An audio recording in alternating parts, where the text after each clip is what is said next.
Welcome to Aarthi talks. Aarthi டாக்ஸில் நாம் இன்னைக்கு தேவயானியும் கசனும் கதையை தான் பார்க்க போகிறோம். வாங்க கதைக்குள்ளே போகலாம். மண்ணுலகம், விண்ணுலகம், பாதாள உலகம், இந்த 3 உலகத்தையும் யார் ஆளுறதுன்னு தேவர்களுக்கும் அசுரர்களுக்கும் சண்டை நடக்குது. தேவர்களோட குரு பிரகஸ்பதி, அசுரர்களோட குரு சுக்ராச்சாரியார். குரு சுக்ராச்சாரியாருக்கு சஞ்சீவினி வித்தை தெரியும். சஞ்சீவினி வித்தைன்றது இறந்து போனவங்களை திரும்ப உயிரோட கொண்டு வர்றது தான்.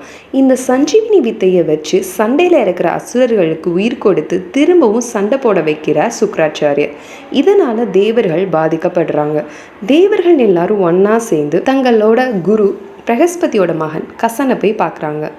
கசன் கிட்ட நீ எப்படியாவது குரு சுக்ராச்சாரியார் கிட்ட சீடனா சேர்ந்து சஞ்சீவினி வித்தையை கற்றுக்கிட்டு வான்னு சொல்லி சுக்ராச்சாரியாரை பார்க்க அனுப்பி வைக்கிறாங்க. கசன் சுக்ராச்சாரியார் கிட்ட போய், நான் தேவர்களோட குரு பிரகஸ்பதியோட மகன், நான் உங்களுக்கு சீடனாக இருந்து உங்களுக்கு தேவையான எல்லா வேலைகளையும் செய்யணும்னு ஆசைப்படுறேன்னு சொல்கிறான். என்ன உங்கள் சீடனாக ஏற்றுக்கோங்கன்னு கேட்குறான். சுக்ராச்சாரியாரும் அவனை சீடனாக ஏற்றுக்கிறாரு. சுக்ராச்சாரியாருக்கு தான் பொண்ணு தேவயானி மேலே ரொம்ப பாசம். கசன் தன்னோட குருக்கும் அவரோட பொண்ணு தேவயானிக்கும் தேவையான வேலைகளை செஞ்சு சந்தோஷமா வச்சிருக்கான். தேவயானிக்கு கசன் மேல காதல் வருது. சுக்ராச்சாரியார் கிட்ட கசன் சீடனா இருக்கிறது அசுரர்களுக்கு பிடிக்கல. அவனை கொல்ல திட்டம் போடுறாங்க. தடவை காட்டுக்கு போன கசனை கொன்னு அவன் உடம்ப துண்டு துண்டா வெட்டி நாய்களுக்கு இரையா போடுறாங்க. ரொம்ப நேரம் ஆகியும் கசன் வீட்டுக்கு வராதனால தேவயானி சுக்ராச்சாரியார் கிட்ட போய் சொல்றா. அவர் சஞ்சீவினி வித்தையை யூஸ் பண்ணி கசனை நாய்களோட வயிற்றுல இருந்து வெளியே கொண்டு வராரு. வெளியே வந்த கசன் தேவயானி கிட்ட நடந்த எல்லாத்தையும் சொல்றான். 2வது முறை அசுரர்கள் கசனை கொன்னு அவன் உடம்ப அரைச்சு கூழாக்கி கடல்ல கலந்துடுறாங்க. இந்த முறையும் தேவயானி அவங்க அப்பா கிட்ட சொல்லி சஞ்சீவினி வித்தை மூலமா திரும்பவும் உயிரோட கொண்டு வந்துடுறா. 3வது முறையா அசுரர்கள் கசனை கொன்னு அவன் உடம்பை எரிச்சு சாம்பலாக்கி சுக்ராச்சாரியார் குடிக்கிற மதுபானத்துல கலந்து கொடுக்குறாங்க. அவரும் அதை குடிச்சிடுறாரு.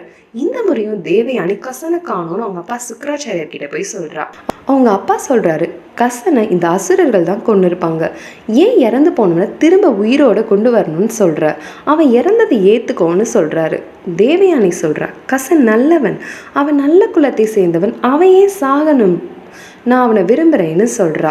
பொண்ணு மேலே இருந்த பாசத்தினால சுக்ராச்சாரியாரும் சஞ்சீவினி வித்தையை யூஸ் பண்ணி கசனை கூப்பிட்றாரு. இப்போ கசனோட சத்தம் சுக்ராச்சாரியார் வயிற்றுக்குள்ளே இருந்து கேட்குது. நான் இங்கே தான் இருக்கேன்னு. சுக்ராச்சாரியாருக்கு ஒரே அதிர்ச்சி. வயிற்றுக்குள்ளே இருந்த கசன் கிட்ட எல்லா விஷயத்தையும் கேட்டு தெரிஞ்சுக்கிறாரு. இப்போது தேவயானிக்கிட்ட கேட்குறாரு, கசன் இப்போ என் வயிற்றுக்குள்ளே இருக்கான், அவன் வெளியே வரணும்னா என் வயிற்றை கிழிச்சிட்டு தான் வெளியே வர முடியும், அப்படி வந்தால் நான் இறந்து போயிடுவேன், உனக்கு கசன் வேணுமா நான் வேணுமான்னு கேட்குறாரு. அதுக்கு தேவயானி சொல்கிறா, எனக்கு நீங்கள் 2 பேருமே வேணும், உங்கள் 2 பேர்த்தில் யாராவது ஒருத்தர் என் கூட இல்லைனா கூட நான் இறந்து போயிடுவேன்னு சொல்கிறா. அப்போ சுக்ராச்சாரியார் கசன் கிட்ட சொல்கிறாரு, கசன் நீ வந்த வேலை முடிய போகுது, நான் இப்போ உனக்கு சஞ்சீவினி வித்தையை கற்றுத்தர போகிறேன், நீ என் வயிற்றுக்குள்ளே இருந்தே கேட்டுக்கோ. நான் சஞ்சீவினி வித்தையை யூஸ் பண்ணி என் வயிற்றுக்குள்ளே இருந்து உன்னை வெளியே கொண்டு வரேன், அதுக்கப்புறம் நீ சஞ்சீவினி வித்தையை யூஸ் பண்ணி எனக்கு உயிர் கொடுன்னு சொல்கிறாரு. கசனும் சரின்னு சொல்கிறான். அதுபடியே செய்கிறான். வெளியே வந்த கசன் தன்னோட குரு சுக்ராச்சாரியாருக்கு நன்றி சொல்கிறான். சொல்லிட்டு, இந்த பிறவி நான் உங்கள் வயிற்றுக்குள்ளே இருந்து வெளியே வந்தனால நான் உங்களுக்கு ஒரு மகன் மாதிரின்னு சொல்கிறான். மேலும் பல வருஷங்கள் சுக்ராச்சாரியார் கூடயே இருந்து பல வித்தைகளை கற்றுக்கிட்டு அங்கிருந்து அவனோட ஊரான சொர்க்கலோகத்துக்கு கிளம்பி போகிறான். அப்படி போகிறப்போ தேவயானி கிட்ட சொல்லிட்டு கிளம்புறதுக்காக போகிறான். அப்போ தேவயானி சொல்கிறா, கசன் நான் உன்னை லவ் பண்ணுறேன், என் லவ்வை அக்செப்ட் பண்ணிக்கோன்னு சொல்கிறா. அதுக்கு கசன் சொல்கிறான், நான் உங்கள் அப்பா வயிற்றுலேருந்து வந்தனால உனக்கு ஒரு சகோதரன் மாதிரி, உன் மனசில் இருக்க இந்த மாதிரி எண்ணங்களை அழிச்சிடுன்னு சொல்லிட்டு அங்கேருந்து கிளம்பி போயிடுறான். தேவயானியோட காதலை கசன் ஏற்றுக்கல. ஆனால் அடுத்த கதையில் தேவயானி வேற ஒருத்தரை லவ் பண்ணி கல்யாணம் பண்ணிக்கிறாங்க. அவர் யாருன்றதை அடுத்த வீடியோவில் பார்க்கலாம்.